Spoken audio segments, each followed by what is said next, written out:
নমস্কার বন্ধুরা, তোমাদের সবাইকে স্বাগত জানাই ইংল্যান্ডের ম্যানচেস্টার থেকে একটা ছোট্ট ব্লগে। এখন এখানকার দিনগুলো এত সুন্দর যাচ্ছে, কি বলবো, সারা দিন থাকছে রৌদ্রোজ্জ্বল একটা ওয়েদার। আর জানো তো, একটু গরম গরমও লাগছে, কারণ টেম্পারেচারটা চলছে হচ্ছে তোমার ওই 20 থেকে 22 ডিগ্রির মতো।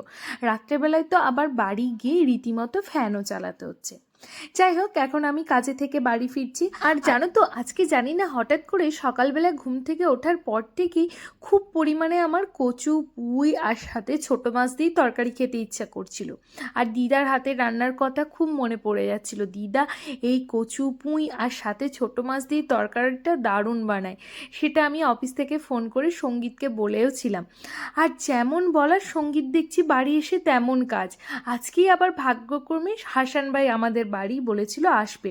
হাসান ভাই আবার সঙ্গীতকে ফোনে বলেছিল যে দাদা, আমি তো লং সাইড হয়ে যাচ্ছি, আপনার ঘরের কিছু জিনিসপত্র নিতে হলে বলুন, আমি এখানে বাজারে আছি, বাজার থেকে নিয়ে যাব। সঙ্গীত ওই যে বউ সকালবেলায় বলেছে কচু পুঁই খেতে ইচ্ছা করছে, সাথে সাথে সঙ্গীত বলে দিয়েছে একটু পুঁই শাক আর ছোটো চিংড়ি মাছ নিয়ে এসো। আর কচুটা ঘরেই ছিল।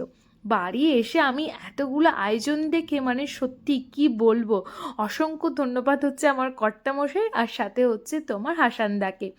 আমি বাড়ি আসার সাথে সাথেই ফ্রেশ হয়ে ঝটপট করে বানিয়ে নিলাম হচ্ছে ছোট চিংড়ি মাছ, কচু আর পুঁই দিয়ে এই দারুণ স্বাদের তরকারি।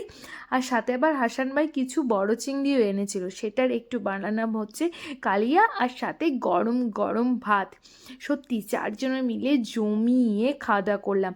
আর বলে না, ঠাকুর মন থেকে যে জিনিসটা তুমি চাইছো সেই জিনিসটা নিশ্চয়ই পূর্ণ করে, সেটা কিন্তু আজকে আমার সাথে হয়ে গেল।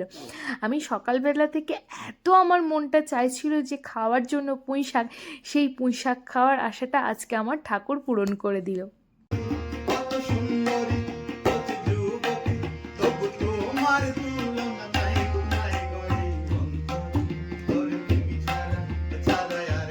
তা চারজনে মিলে তো জমিয়ে খাওয়া দাওয়া করলাম। তারপরে হাসান ভাইয়ের গান শুনতে শুনতে আজকের ব্লগটা চলো এখানেই শেষ করছি।